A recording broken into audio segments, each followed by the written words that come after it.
മാത്രം, എനിക്കു നിത്യരക്ഷയും യേശുവിൽ മാത്രം. വേഗം വരുന്ന നമ്മുടെ കർത്താവായ യേശുക്രിസ്തുവിൻ്റെ ധന്യനാമത്തിൽ എല്ലാവർക്കും സ്നേഹവന്ദനം.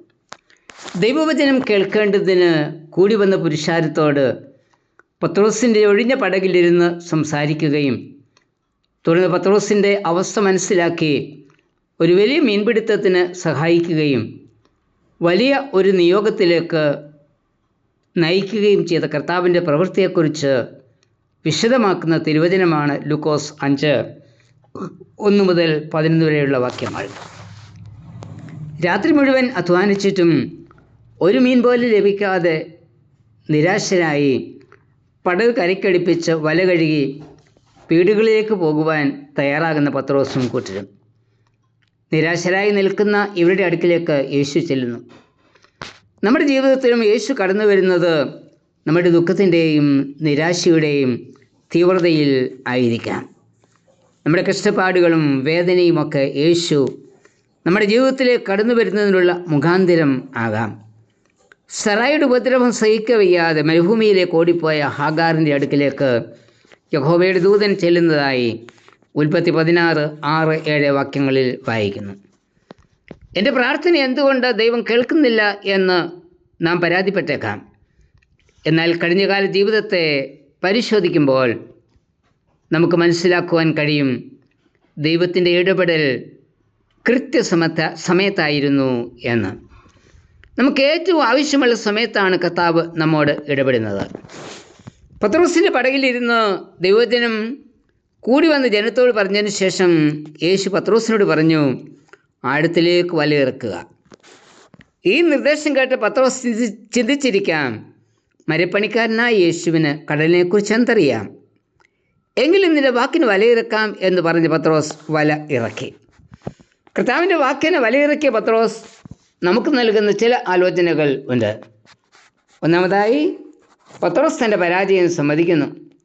നമ്മുടെ ജീവിതത്തിൽ പല അഹംഭാവങ്ങളും ഉണ്ട്. ഞാൻ എത്രയോ നാളായി ഈ വേല ചെയ്യുന്നു, എനിക്ക് വിദ്യാഭ്യാസമുണ്ട്, എനിക്കുള്ളതുപോലെ വിവരം മറ്റാർക്കുമില്ല, ഞാനെന്ന ഭാവം. പ്രവർത്തനത്തിൽ പരാജയം സംഭവിച്ചാൽ അത് സമ്മതിക്കത്തേയില്ല. പരാജയം വന്നാലും അതിന് തൻ്റേതല്ലാത്ത കാരണവും കണ്ടെത്തും. പരാജയം സമ്മതിക്കുവാൻ തയ്യാറാകുന്നവരെ മാത്രമേ കർത്താവ് തൻ്റെ വേല ഏൽപ്പിക്കൂ. രണ്ടാമത്, പത്രോസ് തൻ്റെ കണക്കൂട്ടലുകളും സംശയങ്ങളും യേശുവിൻ്റെ പാദത്തിൽ സമർപ്പിച്ചു. നമ്മുടെ കുറവുകളെയും സംശയങ്ങളെയും യേശുവിൻ്റെ പാദത്തിൽ സമർപ്പിക്കുവാൻ തയ്യാറാണോ? മൂന്നാമത്, പത്രോസ് യേശുവിൻ്റെ വാക്ക് പൂർണ്ണമായി അനുസരിച്ചു. ചിലപ്പോൾ ദൈവം പറയുന്നത് നമ്മളുടെ ബുദ്ധി കൊണ്ട് അംഗീകരിക്കുവാൻ ഒക്കില്ലായിരിക്കാം. കർത്താവിൻ്റെ വാക്കുകൾ പ്രായോഗികമായി ജീവിതത്തിൽ പുലർത്തുവാൻ കഴിയില്ല എന്ന് ചിന്തിച്ചേക്കാം. എങ്കിലും ചോദ്യം ചെയ്യാതെ അനുസരിക്കുമെങ്കിൽ ലഭിക്കുന്ന അനുഗ്രഹം അളവറ്റതായിരിക്കും. നാലാമത്, ആഴത്തിലേക്ക് വലയിറക്കി. ആഴത്തിലേക്ക് വലയിറക്കുക എന്നത് ജീവിതത്തിൻ്റെ സമസ്ത മേഖലകളെയും തൊടുന്ന വാക്കാണ്. നമ്മുടെ ആരാധനയിൽ, പ്രാർത്ഥനയിൽ, കൂട്ടായ്മയിൽ, സഹോദര ബന്ധത്തിൽ എല്ലാം ആഴത്തിലേക്ക് ഇറങ്ങുവാൻ നമുക്ക് കഴിയണം. നമ്മുടെ ഒഴിഞ്ഞ പടവുകളെയും വലയാകുന്ന ബുദ്ധിയെയും നിഷ്ഫലമായ കഠിന അധ്വാനത്തെയും യേശുവിന് വിട്ടുകൊടുക്കണം.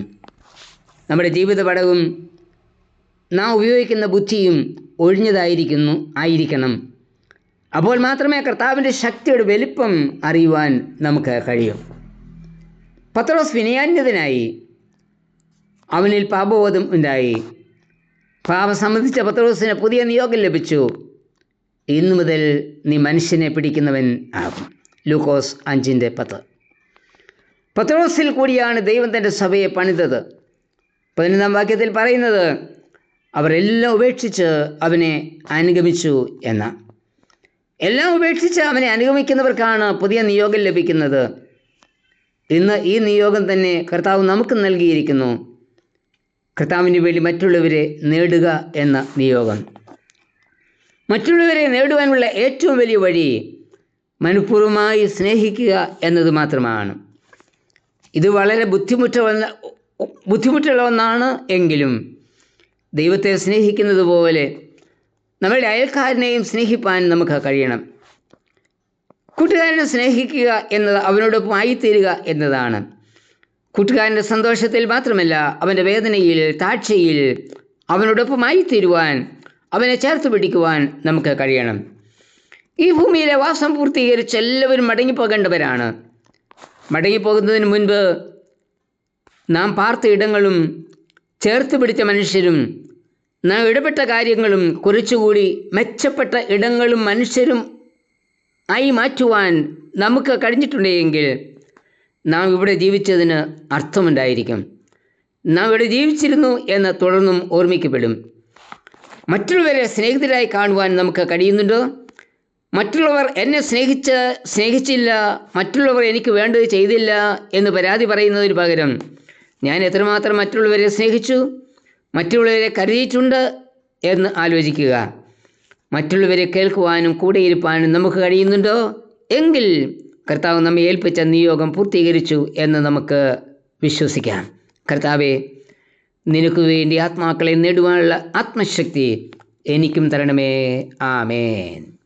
പരീക്ഷകൾ, പീഡനങ്ങൾ അനവധിയാം, വിശ്വാസത്തിൻ ശോധനകൾ നിരവധിയാം.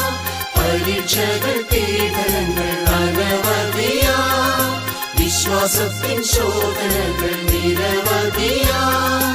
അവയെല്ലാം ജയിപ്പാൻ ശക്തിയേകുന്ന, വിശ്വാസത്തിൻ പാറമേലുറപ്പിച്ചിടുന്ന, അവയെല്ലാം ജയിപ്പാൻ ശക്തിയേകുന്ന, വിശ്വാസത്തിൻ പാറമേലുറപ്പിച്ചിടുന്ന, എന്നുമെന്നും എൻ്റെ ഉള്ളിൽ വാസം ചെയ്യുന്ന എൻ പ്രിയനേശുവിൻ നാമം എനിക്കു നല്ല പ്രത്യാശയേകുന്ന നാമം.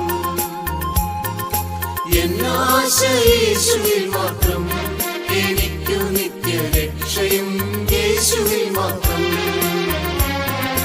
എൻ പ്രിയനേശുവിൻ നാമം എനിക്കു നല്ല പ്രത്യാശയേകുന്ന നാമം. എന്നാശ യേശുവിൽ മാത്രം, എനിക്കു നിത്യരക്ഷയും യേശുവിൽ മാത്രം.